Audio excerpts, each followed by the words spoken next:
সিজিএসকে আজকে এই আয়োজন করবার জন্য। এখানে যে পয়েন্টগুলো দেয়া হয়েছে আমার কাছে মনে হয়েছে এগুলো আসলে symptomatic of the root causes. সমস্যা আসলে রাষ্ট্র না হয়ে ওঠার সংকট, যেটা আজকে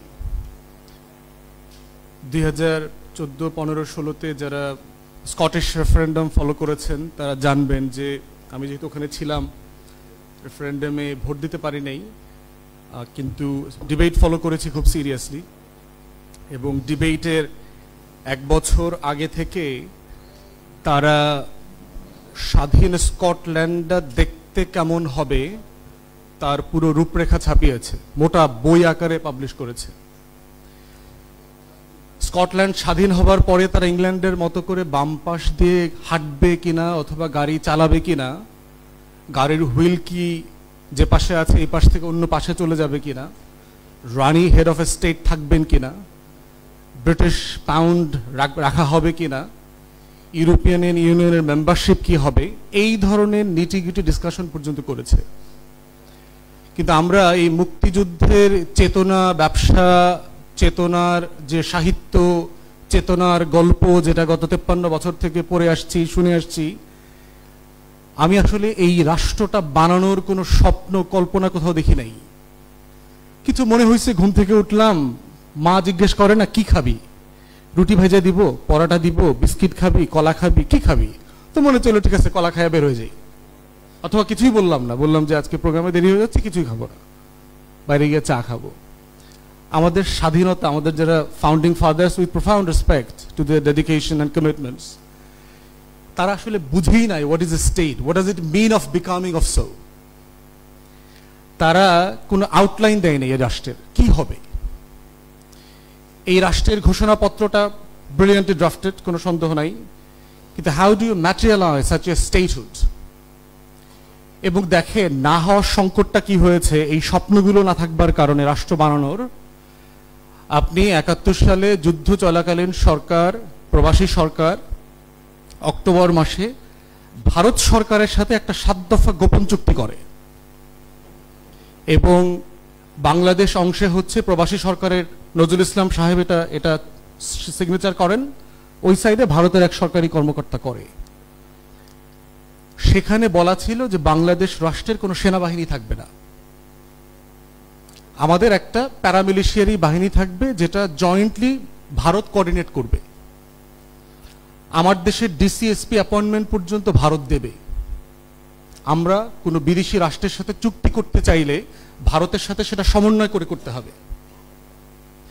এবং যুদ্ধের পরে কি হয়েছে দেখেন, 16ই ডিসেম্বরের, যে কারণে আমি 16ই ডিসেম্বরকে বিজয় দিবস মানি না, আমি নতুন দিবসের খোঁজ অলরেডি তর্কটা তুলছি, এটা আলাপ করতে হবে রাষ্ট্রকে। 16ই ডিসেম্বরের পরে কি হয়েছে, আমার বাবা মুক্তিযুদ্ধ ছিলেন, আমি যতটুকু পড়াশোনা করেছি, মিলিটারি অফিসার আছেন, লার্নেড মনিরুজ্জামান সাহেব এখানে আছেন। যুদ্ধের পরে আমাদের প্রত্যেকটা পুলিশ স্টেশনের দখল কিন্তু ভারতীয় সেনা কর্মকর্তারা নিয়ে গেছে, ওসি রিপ্লেসমেন্ট করে দিয়েছে ভারতীয় কর্মকর্তা দিয়ে।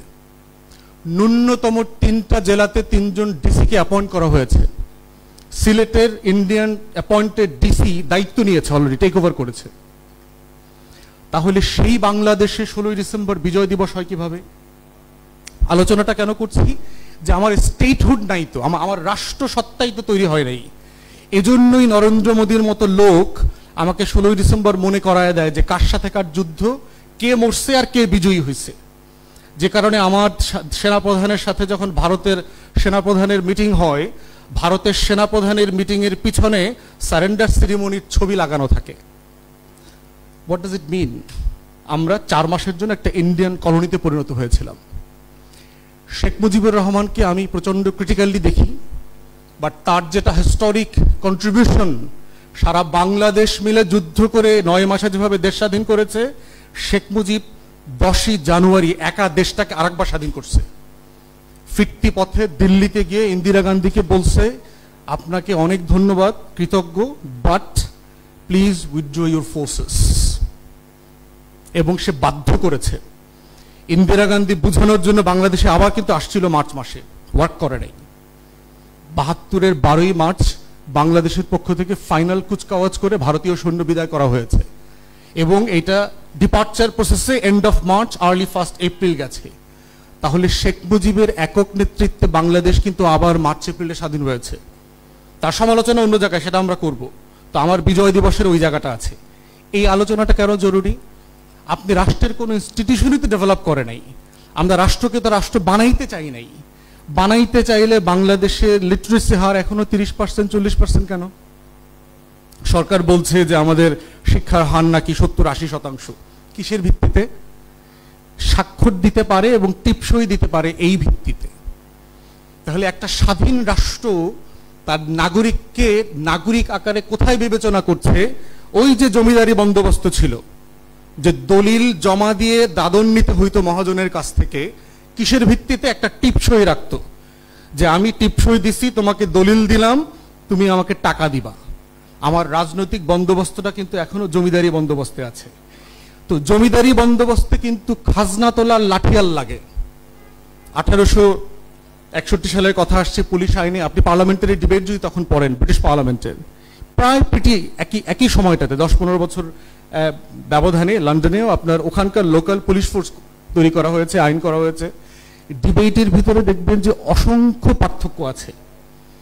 যে একটা রাষ্ট্র তার নিজস্ব টেরিটরি, তার ওয়ার্কফোর্স, তার সিটিজেনদেরকে সেফগার্ড করবার জন্য যা করছে, সে কলোনিয়াল সাবজেক্টের জন্য একটা ফোর্স তৈরি করছে absolutely in a different structures for different reasons. কারণ তার ওখানে লাঠিয়াল দরকার খাজনা আদায় করবার জন্য। তো এই যে জমিদারি বন্দোবস্ত চলে আসছে, এই জমিদারি বন্দোবস্তের লাঠিয়ালকে আমি শুধু পোশাক পরিয়ে একটা আইনের ফ্রেম বানায় দিলেই সে ল এনফোর্সমেন্ট এজেন্সি হয় না, সে পুলিশ হয় না। আমার রাষ্ট্রে কখনো পুলিশ ছিল না বলেই তার সাথে ওই যে ধাওয়া পাল্টা ধাওয়ার সম্পর্ক আছে। ধাওয়া পাল্টা দেওয়ার সম্পর্কটা দেখেন, যখন জমিদাররা লাঠিয়াল পাঠাইতো খাজনা আদায় করবার জন্য, প্রজারা কি করত? মারামারি করতো ওর সাথে, খাজনা দিতে চাইতো না। ও 2 বস্তা বেশি চাল নিতে চাইতো, ও 2 বস্তা বেশি গম নিতে চাইতো, সে আধা বস্তা কম দিতে চাইতো। ওর যখন দাদন ব্যবসার এগেনস্টে যখন সুদ দেবার প্রশ্ন আসতো, ও সুদের টাকা দিতে চাইতো না, বলতো মহাজন এবার ধান ভালো হয় নাই, আমার খরচ বেশি হয়েছে, বন্যায় চলে গেছে। তখন লাঠিয়ালের সাথে কৃষকের ধাওয়া পাল্টা দেওয়া হইতো, মারামারি করা লাগতো। ওই একই ধাওয়া পাল্টা ধাওয়ার যে জমিদারি বন্দোবস্ত, সেই বন্দোবস্তটা আমার রাষ্ট্রে এখনো বিরাজমান। আমার রাষ্ট্রের রাজনৈতিক দল তার নেতাকর্মী কিন্তু প্রজা মনে করে, কর্মচারী মনে করে, চাকর বাকর মনে করে। কোনো ব্যক্তি তার নেতার সামনে সমালোচনা করে না, কথা বলে না, ক্রিটিক্যাল ওপিনিয়ন দেয় না। এবং আমি বিভিন্ন ফোরামে বলেছি যে আপনারা যে এত সংস্কার, এত লফটি রিফর্ম আইডিয়ালস এর কথা বলছেন, why don't you talk about the internal reforms of your party? Nuru বলে গেছে পার্টলি। যেই রাজনৈতিক দল তার নিজের দলের ভিতরে গণতন্ত্র চর্চা করে না, তার নিজের দলকে সংস্কার করতে পারছে না, আমরা যারা কালেকটিভলি বলছি আমরা কিভাবে রাষ্ট্র ক্ষমতায় গেলে দেশ বদলায় দিব, সংস্কার করব? একটা কমন রিফর্ম এজেন্ডা দেখবেন আর্টিকেল 70 বলা হচ্ছে যে সংসদে এমপিরা স্বাধীনভাবে কথা বলতে পারছে না। প্রত্যেকটা রাজনৈতিক দলের ভিতরে তো কয়েক হাজার আর্টিকেল 70 আছে। যেই দলগুলো তার নিজস্ব আর্টিকেল 70 জিঞ্জিরে বন্দী হয়ে আছে, সেই দলগুলো কিভাবে স্বাধীন সত্তায় বিকশিত হয়ে রাষ্ট্রকে সংস্কার করবে? প্র্যাকটিক্যালি সম্ভব না, ইম্পসিবল। সিনিয়র কিছু ব্যক্তির নেতার হয়তো গুডউইল থাকতে পারে, আমি তাদেরকে চিনি, অলমোস্ট সব পলিটিক্যাল পার্টির চিনি, কিন্তু তাদের গুডউইলটা সাফিসিয়েন্ট না।